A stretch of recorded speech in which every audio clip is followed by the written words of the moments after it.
আপনাদের কেমন লাগছে?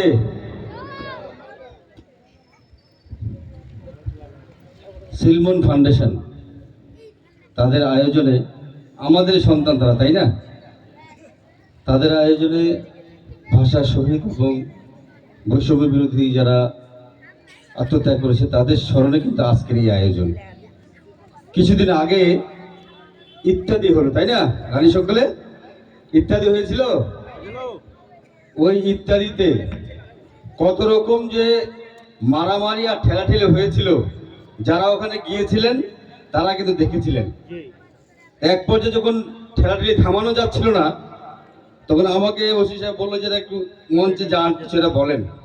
বর্তমান ওসি অনেকে বললো, আমি গিয়ে বললাম যে দেখেন এখানে অনেক মানুষ আছে, এই কোণাতে এরা মনে হয় বাংলাদেশি না, মোদি মনে হয় এদের পাঠিয়ে দিয়েছে।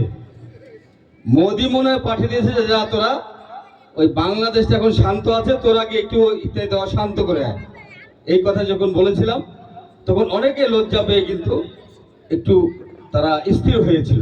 আমি এই কথাটা এই কারণেই বললাম যে আসলে ভালোর ফল ভালোই হয়।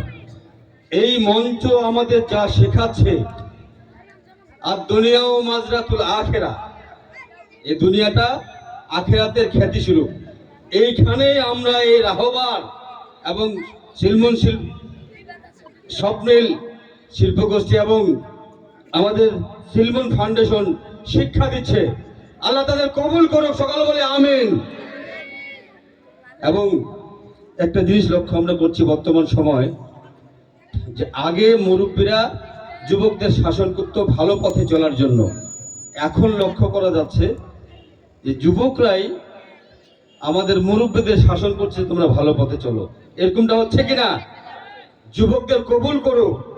আমরা দেখেছি এই ভুর্নিয়ার প্রেক্ষাপটে এদিকে কোরবান মাস্টার, মাজেদ মোড়ল বড়ি, রশিদ মাস্টার, আমাদের ইলিয়াস নানা, আমাদের মকবুল নানা, ওইদিকে চ্যাংমারিতে মৌলানা সাহেব, এদিকে আমার পোশাক কাকা মেকার হলো ওই এলাকাটা, উনি ওনার কাছে কিন্তু ওনার কথা শুনতো।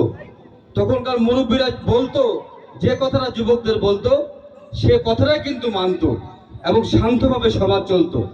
আমাদের এলাকায় যদি কেউ দেখেছে যে ওই বাড়িতে ওই যুবকটা নামাজ পড়ে না, সকলে মিলে মসজিদে আলোচনা করতো মুরব্বীরা যে তোমার বাড়ি তোমার সন্তানটা কেন নামাজ পড়ছে না, কেন বিপথে চলছে।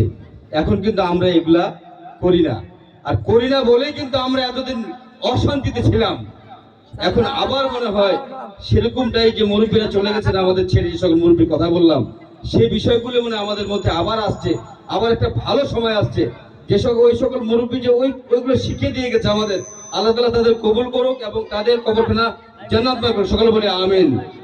আমি আজকের এই আয়োজনের সফলতা 100% সফলতা কামনা করে এই ধরনের আয়োজনগুলি যাতে আমাদের যুবকরা সুন্দরভাবে পরিবেশন করতে পারে, আর আমার দোস্ত ইসলামের পথে আছে সেজন্য প্রচার করতে পারে। আমার বাকি বাড়ি বাবাজি থেকে শুরু করে এই যে ইব্রাহিম নানা, উনি কিন্তু কারো কোনোদিন ক্ষতি করে না, কিন্তু সামনে প্রতিবাদ করে, অন্যায়ের প্রতিবাদ করে। এরকম প্রতিবাদ যাতে আমরা করতে পারি। আরেকটি অনুরোধ আমি রাখতে চাই এলাকার প্রত্যেকটি মানুষের জন্য, যে দেখুন আল্লাহ তাআলা আমাদেরকে মানুষ হিসেবে এখানে পাঠিয়েছে। বাঙাল, মালদা, স্থানীয়, ত্রিপুরিয়া, ঢাকাইয়া, নোয়াখাইলা করে নয়। এগুলা যেন আমরা মনের মধ্যে না রাখি।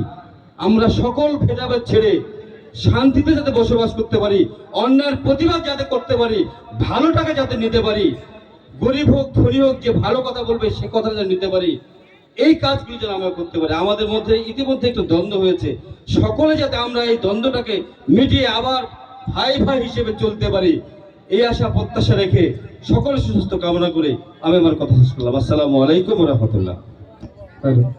ভাই আমাদের সঙ্গে থাকেন, গানটা শেষ করে একসাথে। মিথ্যার বেড়াজাল ছিন্ন করি